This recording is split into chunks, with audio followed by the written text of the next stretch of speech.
నమస్తే అండి. మీకు ఈరోజు ఒక విల్లా ప్రాజెక్ట్ గురించి ఎక్స్‌ప్లెయిన్ చేయబోతున్నాను.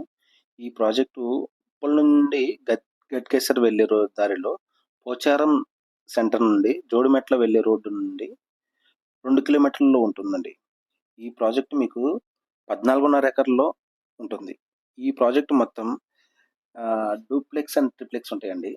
ఈ ప్రాజెక్ట్‌లో డూప్లెక్స్ 70% ఉంటాయండి. ట్రిప్లెక్స్ 30% ఉంటాయండి. ఇందులో మీకు బేస్ మోడల్ వచ్చేసి 208 స్క్వేర్ యార్డ్స్‌లో స్టార్టింగ్ అవుతుంటదండి. ఈ 208 స్క్వేర్ యార్డ్ నుంచి 208 నుంచి 464 స్క్వేర్ యార్డ్స్ వరకు ఉంటాయండి సైజెస్ ఇందులో. 208 స్క్వేర్ యార్డ్ వచ్చేసి 2440 ఎస్ఎఫ్టీలో డూప్లెక్స్ ఉంటదండి. ఇది ఓన్లీ వెస్ట్ ఫేసింగ్. నెక్స్ట్ వచ్చేసి 232 అండి.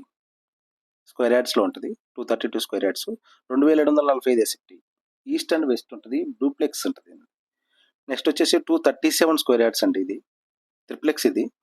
3500 ఎస్ఎఫ్టీ వస్తదండి బిల్డప్ ఏరియా మీకు. ఇది ట్రిప్లెక్స్. నెక్స్ట్ వచ్చేసి ట్రిప్లెక్స్‌లో 290 స్క్వేర్ యార్డ్స్ అండి. 4171 ఎస్ఎఫ్టీ వస్తదండి. ఇది ఈస్ట్ ఫేసింగ్ ఉంటదండి. Only triplex. ఇది నెక్స్ట్ వచ్చేసి 328 స్క్వేర్ యార్డ్స్ అండి. 5009 ఎస్ఎఫ్టీ ఈస్ట్ ఫేసింగ్ ఉంటదండి. ఈస్ట్ ఫేసింగ్ ఇది ట్రిప్లెక్స్.